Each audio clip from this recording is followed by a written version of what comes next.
మా ఛానల్ని ఇంతవరకు సబ్స్క్రైబ్ చేయకపోతే వెంటనే సబ్స్క్రైబ్ చేయండి. లేటెస్ట్ అప్డేట్స్ కోసం బెల్ ఐకాన్ని క్లిక్ చేయండి. పిల్లలు, ఈ వీడియోలో మనం మా ప్రయత్నం అనే పాఠం నేర్చుకుందాం. ఈ పాఠం ఇతివృత్తం స్త్రీ సాధికారత. రచయితలు వోల్గా, వసంత, కల్పన.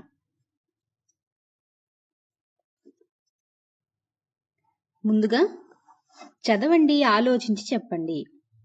ఇందులో ఈ శతాబ్ది నాదే అని సగర్వంగా ప్రకటించుకున్న మహాకవి శ్రీశ్రీ. వారి మహాప్రస్థానం ఆధునిక తెలుగు సాహిత్యంలో దీపస్తంభంగా నిలబడింది. అటువంటి ప్రసిద్ధ కవితా సంపుటికి ప్రఖ్యాత రచయిత చలం యోగ్యతాపత్రం అనే పేరుతో గొప్ప ముందు మాట రాశాడు. ఆ పీఠికలోని ప్రతి వాక్యం సాహితీ అభిమానుల నాలుకల మీద నాట్యం చేసింది. అందులోని కొన్ని వాక్యాలను చూడండి. తన కవిత్వానికి ముందు మాట రాయమని శ్రీశ్రీ అడిగితే కవిత్వాన్ని తూచే రాళ్లు తన దగ్గర లేవన్నాడు చలం. నెత్తురు కన్నీళ్లు కలిపి కొత్త టానిక్ తయారు చేశాడు శ్రీశ్రీ ఈ వృద్ధ ప్రపంచానికి. ప్రశ్నలు. పై పేర ఏ విషయాన్ని గురించి తెలియజేస్తుంది? సమాధానం. శ్రీశ్రీ మహాప్రస్థానం గురించి, దానికి చలం ఇచ్చిన యోగ్యతాపత్రం గురించి, ఆ యోగ్యతాపత్రం సాహిత్యవేత్తల ప్రశంసలు అందుకొనడం గురించి పైపేర తెలుపుతుంది. తర్వాత ప్రశ్న. శ్రీశ్రీ పుస్తకానికి ఎవరు ముందు మాట రాశారు? సమాధానం. శ్రీశ్రీ రచించిన మహాప్రస్థానానికి చలం ముందు మాట రాశాడు. తర్వాత ప్రశ్న. ముందు మాట ఎందుకు రాస్తారు? సమాధానం. పుస్తకం యొక్క తాత్వికతను, అంతఃసారాన్ని, ఆశయాల్ని, రచయిత పడ్డ శ్రమను పాఠకులకు అవగాహన కల్పించడం కోసం ముందు మాట రాస్తారు. ముందు మాట ఆ పుస్తకాన్ని చదవడానికి ముందే పాఠకులకు ఆ పుస్తకాన్ని గురించి ఒక అవగాహనను కలిగిస్తుంది. తర్వాత ప్రశ్న. చలం శ్రీశ్రీ గురించి రాసిన వాక్యాలు చదివారు కదా, దీన్ని బట్టి శ్రీశ్రీ కవిత్వం ఎలా ఉంటుందని భావిస్తున్నారు? సమాధానం. శ్రీశ్రీ కవిత్వంలోని విశిష్టతను నిర్ణయించి చెప్పగల శక్తి సామాన్యులకు లేదని, సమాజ దుఃఖాన్ని, కార్మికుల కన్నీళ్లను ప్రకటిస్తూ శ్రీశ్రీ నవ్య కవిత్వాన్ని రాశాడని భావిస్తున్నాను. పాఠ్యాంశ ఉద్దేశం. ఒక పుస్తకం తాత్వికతను, అంతఃసారాన్ని, ఆశయాల్ని, శ్రమను తెలియజేసేదే ముందు మాట. ముందు మాట వల్ల పుస్తకాన్ని చదవాలనే ఆసక్తి పెరుగుతుంది. మంచి పుస్తకాన్ని ఎలా ఎంపిక చేసుకోవాలో తెలుస్తుంది. అలాంటి ముందు మాటను పరిచయం చేయడమే ఈ పాఠ్యాంశ ఉద్దేశం. పాఠ్యభాగ వివరాలు. ఒక గ్రంథాన్ని, ఆ గ్రంథ నేపథ్యాన్ని, లక్ష్యాలను పరిచయం చేస్తూ ఆ గ్రంథ రచయిత గాని, వేరే రచయిత, విమర్శకుడు గాని రాసే పరిశీలాత్మక పరిచయ వాక్యాలను పీఠిక అంటారు. దీనికి ముందు మాట, ప్రస్తావన, తొలి పలుకు, మున్నుడి, ఆముఖం మొదలైన పేర్లెన్నో ఉన్నాయి. మహిళా వర్ణం అనే పుస్తకంలోని ముందు మాట ప్రస్తుత పాఠ్యాంశం. పీఠిక రచయిత్రులు. వోల్గా. ఈమె ప్రముఖ రచయిత్రి. ముందుగా వోల్గా. ఈమె ప్రముఖ స్త్రీవాద రచయిత్రి. ఈమె తన కథలు, కవితలు, నవలలతో తెలుగు సాహిత్యంలో స్త్రీవాద ఉద్యమానికి ఉత్తేజాన్ని అందించింది. ఈమె ఎన్నో పుస్తకాలకు సంపాదకత్వం నిర్వహించిన వీరు పలు పురస్కారాలను, అవార్డులను ఈమె పొందారు. వీరి స్వేచ్ఛ నవల ప్రసిద్ధి పొందింది. తర్వాత వసంత కన్నబిరాన్. ఈమె 1930లో హైదరాబాద్లో జన్మించింది. ఈమె ఇంగ్లీషు అధ్యాపకురాలుగా పనిచేశారు. మానవ హక్కుల కోసం, స్త్రీ సమానత్వం కోసం ఈమె కృషి చేస్తున్నారు.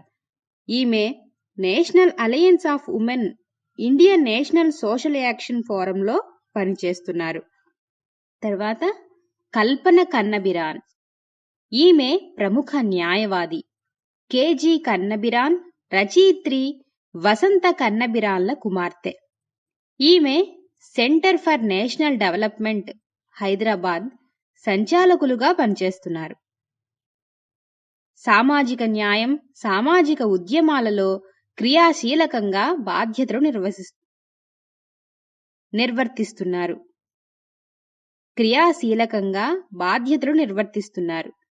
జెండర్ స్టడీస్, క్రిమినల్ లాలో విస్తృత అధ్యయనము, పరిశోధనలు చేసి విలువైన గ్రంథాలు రాశారు. ప్రవేశిక. వాళ్ళ అనుభవాలు వింటుంటే ఉద్వేగం కలిగేది. చరిత్రను మా కళ్ల ముందు పరిచిన వారి జీవితాలను వినడం ఈ పనిలో మాకు అన్నిటికంటే ఆనందాన్నిచ్చిన విషయం. సంస్కరణోద్యమ రథచక్రాల కింద నలిగిన ఎందరో స్త్రీలు మా కళ్ల ముందు మెదిలి కన్నీరు కార్చారు. స్త్రీలేమంటున్నారో వినకుండా, స్త్రీలేం కావాలనుకుంటున్నారో పట్టించుకోకుండా సాగిన ఎన్నో ఉద్యమాలు, వాటిలో ఘర్షణపడి నిగ్గుదేలి కొత్త చరిత్రను సృష్టించిన స్త్రీలు, వీళ్ళందరి అనుభవాలతో చరిత్ర కొత్తగా పరిచయమైనట్లనిపించింది. ఈ వివరాల గురించి తెలుసుకోవడానికి పాఠం చదవండి. ఇప్పుడు పాఠం చదువుదాం. కొత్త సహస్రాబ్దంలోకి, శతాబ్దంలోకి అడుగు పెడుతున్న సందర్భంలో గడిచిన కాలాన్ని పరామర్శించుకోవడం, ఆ అనుభవాలను స్మరించుకోవడం, భవిష్యత్తు మీద ఒక అంచనాతో ఆశను పెంచుకోవడం ఎవరైనా సామాన్యంగా చేయాలనుకునే పనే. ఆ పని చేస్తూ ఈ శతాబ్దపు సామాజికాభివృద్ధిలో, సామాజిక మార్పులలో స్త్రీల భాగస్వామ్యాన్ని గురించి ఆలోచించినప్పుడు ఎన్నో విషయాలు మా ముందుకు వచ్చాయి. గడిచిన శతాబ్దాన్ని స్త్రీల శతాబ్దంగా చెప్పవచ్చనిపించింది. గత శతాబ్దపు చరిత్ర నిర్మాతలుగా వారిది తిరుగులేని స్థానం అనిపించింది. అయితే దీనిని సాధికారంగా, సోదాహరణంగా నిరూపించడానికి ఎంతో అధ్యయనము, మరెంతో సమయము పడుతుంది. ఆ పని చేయాలనుకుంటూనే ముందుగా ఈ శతాబ్దంలో భిన్న రంగాలలో, కీలక స్థానాలలో, కీలక సమయాలలో పనిచేసి అక్కడ తమ ముద్ర వేసిన 100 మంది స్త్రీల ఫోటోలతో, వారి గురించిన ముఖ్య వివరాలతో ఒక పుస్తకం తీసుకురావాలనుకున్నాం. కొత్త శతాబ్దంలో స్త్రీలందరం కలిసి చేసుకునే ఉత్సవంగా ఈ పుస్తకాన్ని తీసుకురావాలనుకున్నాం. ఫోటోలు ప్రచురించాలనే నిర్ణయం చాలా ఆలోచించే తీసుకున్నాం. వ్యక్తులను చూస్తూ వారి గురించి తెలుసుకోవడానికి, ముఖమైనా తెలియని వ్యక్తుల గురించి చదవడానికి ఈ తరం వారు చూపే ఆసక్తిలో తేడా ఉంటుంది. ఈ తరం యువతకు గత చరిత్రను పరిచయం చేసేటప్పుడు వారి మనసులపై ముద్ర వేయడానికి ఫోటోలు అవసరమనిపించింది. ఆ రకంగా వాళ్ల జ్ఞాపకాలు మనలో ఎక్కువ కాలం ఉంటాయని మా ఉద్దేశం. 100 సంవత్సరాలుగా స్త్రీలు చేసిన పోరాటాలను గుర్తు చేసుకుంటూ జరుపుకునే విజయోత్సవంగా ఈ పుస్తకం నిలబడుతుందనుకున్నాం. గడిచిన శతాబ్దంలో స్త్రీలు చేసిన పోరాటాలు, భాగమైన ఉద్యమాలు, రాణించిన రంగాలు ఎన్నో ఉన్నాయి. మొదటిసారి చదువుకున్న సామాన్య స్త్రీలు, మొదటిగా వితంతు వివాహం చేసుకునే సాహసం చేసిన స్త్రీలు, స్త్రీ విద్య కోసం ఉద్యమించిన స్త్రీలు, ఉద్యమాలలో చేరి జైలుకు వెళ్లేందుకు తెగించిన స్త్రీలు, నాటకం, సినిమా, రేడియో వంటి రంగాలలోకి మొదటిసారి అడుగిడిన స్త్రీలు, మొదటి తరపు డాక్టర్లు, శాస్త్రవేత్తలు, సంగీతకారులు, నృత్య కళాకారిణులు, విద్యాధికులు తలుచుకోగానే ఒళ్ళు పులకరించే సాహసమూర్తులెందరో. వాళ్ళందరినీ ఒక చోట పెట్టడమనే ఆలోచనే ఎంతో ఉత్సాహాన్ని ఇచ్చింది. ఒకరి తర్వాత ఒకరు ఏ ఒక్క పుస్తకంలోనూ ఇమడనంత మంది మాకు తలపుకొచ్చారు. దాంతో చరిత్ర నిర్మాతలుగా స్త్రీలు ప్రధానంగా ఉన్నారనే భావన మరొకసారి బలంగా కలిగి ఎంతో గర్వమనిపించింది. సామాన్యంగా చరిత్ర నిర్మాతలుగా స్త్రీలకు గుర్తింపు దొరకదు. సంప్రదాయ చరిత్రకారులు స్త్రీలను చరిత్రలో అక్కడక్కడా పౌడర్ అద్దినట్లు అద్దుతుంటారు. దానిని స్త్రీల ఉద్యమం ప్రశ్నిస్తూనే ఉంది. దేశం కోసం, తమ కోసం ఒక సమూహంగా స్త్రీలు చేసిన పోరాటాలకు, పడిన సంఘర్షణలకు, సాధించిన విజయాలకు గుర్తింపు దొరకదు. చరిత్ర అనే జగన్నాథ రథచక్రాల కింద వాళ్ల సామూహిక ఉనికి తునాతునకలైపోతుంది. దానితో కొన్ని విజయాలు సాధించిన స్త్రీలను ఒక్కొక్కరుగా తలుచుకుని వాళ్ల శక్తికి ఆశ్చర్యపడతారు. అట్లాంటి శక్తిమంతులు అరుదుగా ఉంటారని, వారిని అసామాన్య ఉదాహరణలుగా మాత్రమే గుర్తించుకుంటారు. మొత్తం సామాజిక అభివృద్ధి క్రమంలో విడదీయలేని భాగంగా వారిని చూడకుండా వారి జీవిత కథలను విడిగా చదువుతారు. ఇలాంటి స్త్రీలు కూడా వేళ్ల మీద లెక్కబెట్టగలిగినంత మంది కూడా మన చరిత్ర పుస్తకాలలో కనిపించరు. ఇప్పటికి 30 సంవత్సరాల నుంచి స్త్రీలకు చరిత్రలో స్థానం లేదని, ఉన్న చరిత్ర స్త్రీల ప్రాతినిధ్యాన్ని ప్రతిబింబించే చరిత్ర కాదనే విమర్శ స్త్రీల ఉద్యమం పెడుతున్నా, దానిని మేము ఎంత అర్థం చేసుకున్నా ఇంతమంది స్త్రీలను ఒక వరసలో చూడడం వల్ల మాకు కలిగిన కనువిప్పు గొప్పది. మన రాష్ట్ర చరిత్రంతా కొత్తగా తెలిసినట్లు అనిపించింది. ఒక చైతన్య సమూహ ప్రవాహంగా స్త్రీలను మేము చూడగలిగాం. ఇంతకు ముందు విడిగా ఏ ఒక ఉద్యమంలోనో రంగంలోనో పనిచేసిన స్త్రీల గురించి చదివినప్పుడు కలిగిన అనుభూతికి, పలు రంగాలలో పనిచేసిన వందల మంది స్త్రీలను వారు సాధించిన విజయాలతో సహా చూడడం వల్ల కలిగిన అనుభూతికి పోలికే లేదు. స్త్రీల చైతన్య ప్రవాహపు వేగం, జీవం, ఆ ప్రవాహ క్రమంలోని మార్పులు అన్నీ ఒక కొత్త విషయాన్ని మాకు చెబుతున్నట్లనిపించింది. సామూహికమైన ఉనికి, చైతన్యం ఇవే చరిత్రను రూపుదిద్దుతాయనే విషయం స్పష్టమైంది. ఇంత మంచి సాంఘిక, రాజకీయ, సాంస్కృతిక వారసత్వం మనకుందని పొంగిపోయాం. ఈ స్త్రీలందరూ ఈ చరిత్రను నిర్మించేందుకు ఎంత మూల్యం చెల్లించారో తలుచుకుంటే మా గుండెలు బరువెక్కాయి. వాస్తవ జీవిత ప్రతికూల పరిస్థితులతో తలపడుతూ వారు కొత్త కలలు కనటానికి, కొత్త జీవిత విధానాలను కనుగొనటానికి ఎన్ని కఠిన పరీక్షలకు గురయ్యారో తలుచుకుంటే ఆ సామాన్యుల సాహసం అసామాన్యమనిపించింది. సమాజంలో ప్రతిదాన్ని మార్చటానికి సమాయత్తమైన స్త్రీల సమూహం మాకు గొప్ప ప్రేరణనిచ్చింది. ఆ ప్రేరణతో, ఉత్సాహంతో ఈ పని మొదలుపెట్టాం. ఊహలకు, ఆలోచనలకు లేని పరిమితులు పనిలో ఎన్నో ఉన్నాయి. ముందు స్థల కాలాలకు, సంఖ్యకు ఎన్నో పరిమితులు ఏర్పడి ఉన్నాయి. ఆంధ్రదేశానికి చెందిన స్త్రీలు అన్నప్పుడు ఆంధ్రదేశం గతంలో ఇప్పటి ఆంధ్రప్రదేశ్ వలె లేదు. భవిష్యత్తులో ఇట్లాగే ఉంటుందనీ లేదు. మద్రాసు ప్రెసిడెన్సీ, నైజాం రాజ్యం, ప్రస్తుత కర్ణాటక, మహారాష్ట్ర, ఒరిస్సాలలో కొన్ని ప్రాంతాలు, ఇవన్నీ ఆంధ్రుల సాంస్కృతిక రాజకీయ చరిత్రలో ఉన్నాయి. వాటిని కూడా మా పరిధిలోకి తీసుకున్నాం. తెలుగు అన్న పదాన్ని వాడకుండా ఆంధ్ర అన్న పదం వాడడానికి కారణం ఆంధ్రదేశం అన్న పదంతో ప్రస్తుతం ఏ రాజకీయ పార్టీ లేకపోవడమే. అందువల్ల ఆంధ్ర చరిత్ర, ఆంధ్రదేశ చరిత్ర అని అన్నప్పుడు 19వ శతాబ్దంలో తెలుగు ప్రజల రాజకీయ సాంస్కృతిక జీవనానికి కేంద్రాలుగా ఉన్న ప్రాంతాలను, ఇప్పటి ఆంధ్రప్రదేశ్ని రెండింటినీ దృష్టిలో పెట్టుకోవాలి. ఇక కాలానికి సంబంధించి ఆలోచించినప్పుడు సామాజికంగా స్త్రీలు తెచ్చిన పెద్ద మార్పులు ఈ శతాబ్దంలో ప్రముఖంగా ఉన్నాయి. కాబట్టి ఈ శతాబ్దాన్నంతా తీసుకోవాలనుకున్నాం. వీలైనంత వరకు అన్ని రంగాలను దృష్టిలోకి తీసుకురావాలనుకున్నాం. ఇక సంఖ్య విషయానికి వస్తే ఏదో ఒక సంఖ్యకు కట్టుబడక తప్పదు. పుస్తక ప్రచురణలో ఉండే ఆర్థిక పరిమితుల దృష్ట్యా 100 మందిని ఈ పుస్తకంలో ఉంచాలనుకున్నాం. కానీ ఆ సంఖ్యతో ఏమీ తృప్తి లేదు. ఆర్థికంగా ఎంత కష్టమనిపించినా మరికొంతమందిని చేర్చక తప్పలేదు. ఎంపిక చాలా కష్టమనడంలో సందేహం లేదు. ప్రతి రంగంలో తమదంటూ ఒక ముద్ర వేసిన వారిని ఎంచుకోవాలి. అంటే ఆ రంగాలలో నిష్ణాతులైన ఇప్పటి వారిని సంప్రదించాలి.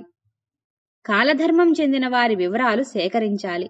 వర్తమానంలో ఉన్న స్త్రీలను కలుసుకోవాలి, మాట్లాడాలి. వాళ్ళు గురించి ఎట్లా రాయాలనే దాన్ని గురించి ఎంతో ఆలోచించాం. ఇంటర్వ్యూలు చేసి వారు మాట్లాడినది రాయడం అంటే ఇప్పుడు లేని వారితో అది కుదరదు. అందరికీ ఒక పద్ధతి పాటించడమే బాగుంటుంది. పుస్తకంలో విపులమైన ఇంటర్వ్యూలకు చోటు చాలదు. ఇంటర్వ్యూలు తీసుకుని తుంచటమూ సరికాదు. అందువల్ల ఆ పద్ధతి వద్దనుకున్నాం. వారి జీవిత విశేషాలను, వాళ్లు చేసిన పోరాటాలను, సాధించిన విజయాలను క్లుప్తంగా చెప్పటం తప్ప మరో మార్గం కనిపించలేదు. అది కొంత నిరాశ కలిగించిన ఒక సమూహంగా సాగి వచ్చే స్త్రీ మూర్తులు మా ఉత్సాహాన్ని ఏమాత్రం నీరు కారనివ్వలేదు. ఈ పనిలో ఎందరో స్త్రీలను కలిశాం. వాళ్లతో మాట్లాడడమే పెద్ద ఉత్సాహంగా ఉండేది. వాళ్ల అనుభవాలు వింటుంటే ఉద్వేగం కలిగేది. చరిత్రను మా కళ్ల ముందు పరిచిన వారి జీవితాలను వినటం ఈ పనిలో మాకు అన్నింటికంటే ఆనందాన్నిచ్చిన విషయం. సరిదే మాణిక్యాంబ గారు అప్పుడు మా కులం వారిని ఆడవద్దన్నారు. ఆ తర్వాత అన్ని కులాల వారిని ఆడవచ్చన్నారు. మా వృత్తి, పొలాలు, జీవనం అన్నీ తీసేసుకున్నారు. ఇప్పుడు ఇదే జీవనోపాధిగా అన్ని కులాల వాళ్లు బ్రతుకుతున్నారు అన్నప్పుడు సంస్కరణోద్యమ రథ చక్రాల కింద నలిగిన ఎందరో స్త్రీలు మా కళ్ల ముందు మెదిలి కన్నీరు కార్చారు. స్త్రీలేమంటున్నారో వినకుండా, స్త్రీలేం కావాలనుకుంటున్నారో పట్టించుకోకుండా సాగిన ఎన్నో ఉద్యమాలు, వాటిలో ఘర్షణపడి నిగ్గుదేలి కొత్త చరిత్రను సృష్టించిన స్త్రీలు, వీళ్ళందరి అనుభవాలతో చరిత్ర కొత్తగా పరిచయమైనట్లనిపించింది. ప్రతివాళ్లూ ప్రశ్నించారు చరిత్ర సాగిన క్రమాన్ని. ప్రతివాళ్లూ ప్రయత్నించారు చరిత్రను మార్చటానికి. అప్పటి కందుకూరి రాజ్యలక్ష్మి నుంచి మేకప్ రంగంలో ఆడవాళ్లకు ఎందుకు స్థానం లేదని పోరాడిన శోభాలత వరకు ప్రతి ఒక్కరూ కొత్త మార్పేదో తీసుకురావాలని, తమ జీవితాలలో సామాజిక జీవన రంగంలో కొత్త అర్థాలను, వెలుగులను సృష్టించాలని తాపత్రయపడిన వారే. నాటక రంగంలోకి కుటుంబ స్త్రీలు రావాలంటారు. మేమంతా కుటుంబ స్త్రీలం కామా? ఆ మాట ఎవరు మాట్లాడినా నాకు కోపం వస్తుంది. ఏ స్త్రీ అయినా కుటుంబంలోంచి రాకుండా ఎక్కడ నుండి వస్తుంది అని పావలా శ్యామల గారు కోపంగా అడిగిన ప్రశ్నలతో ఈ పితృస్వామ్య సమాజం స్త్రీలను శాశ్వతంగా విడదీసి మర్యాద, అమర్యాద పరిధులలో వాళ్లను కదలకుండా బంధించి తనకనుకూలంగా మాత్రమే వాళ్ల కదలికలను నియంత్రించే విధానమంతా కళ్లకు కట్టింది. షావుకారు జానకి గారు ఒక ఇంటర్వ్యూలో అంటారు, శాల్యూట్లన్నీ హీరోలకే, హీరోయిన్లు ఆ తర్వాతే. ఇది మన సమాజ విధానం. చివరకు మిగిలేది హీరో గొప్పతనమే అని. చరిత్రలో కూడా అంతే.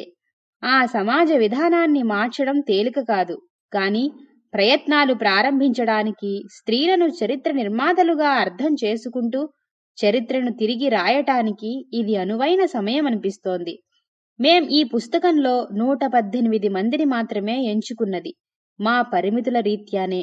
మరింత ఆర్థిక వెసులుబాటు ఉంటే ఇంతే ప్రాముఖ్యత గల మరో 200-300 మంది ఈ పుస్తకంలో ఉండేవారు. ఇది మొదటి పుస్తకమే. తరువాతి పుస్తకాలలో వాళ్ళు ఒక క్రమంలో పరిచయమవుతారు. వీరినే ఎందుకు ఎంచుకున్నారనే దానికి అది మా ఎంపికనడం కంటే సమాధానం ఏముంటుంది?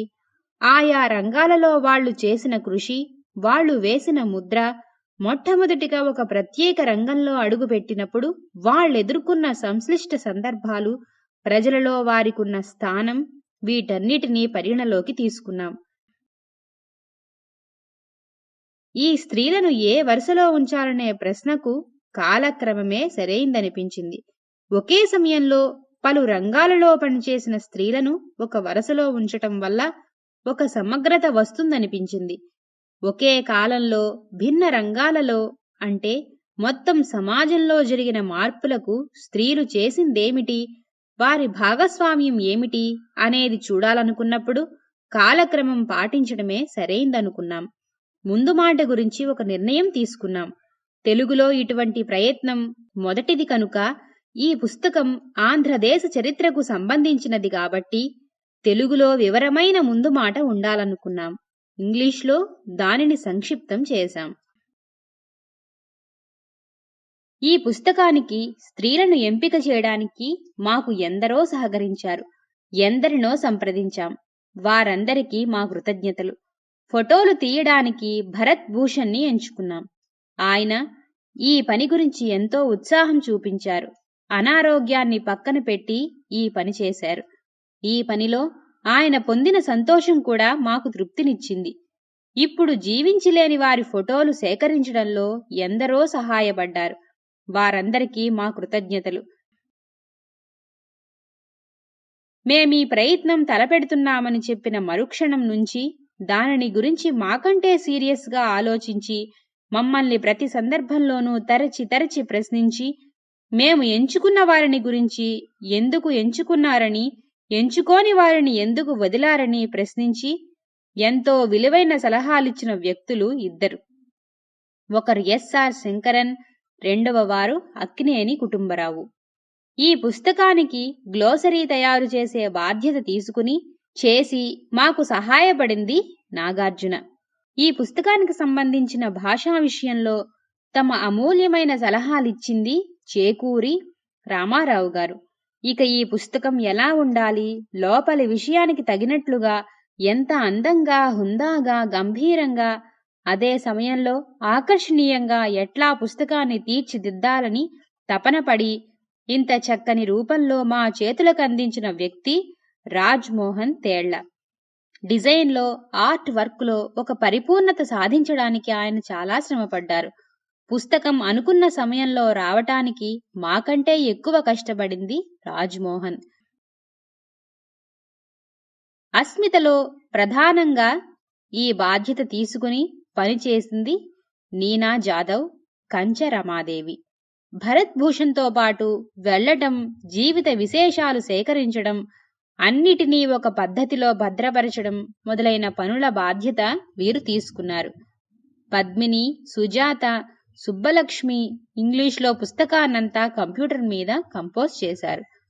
సంవత్సరం పాటు జరిగిన ఈ పని చేయడానికి వీలుగా అస్మిత రోజువారీ పనుల నుండి మాకు సమయం కల్పించి ఆ పనులు కూడా బీనా నిర్వహించడం వల్ల మా పని కొంత తేలికయింది. ఈ పుస్తక ప్రచురణకు సహకరించిన వారందరికీ మా కృతజ్ఞతలు. పిల్లలు, ఈ విధంగా మీరు ఈ పాఠాన్ని నేర్చుకున్నారు. మరొక వీడియోలో ఈ పాఠానికి సంబంధించిన ఇతర అంశాలను నేర్చుకుందాం.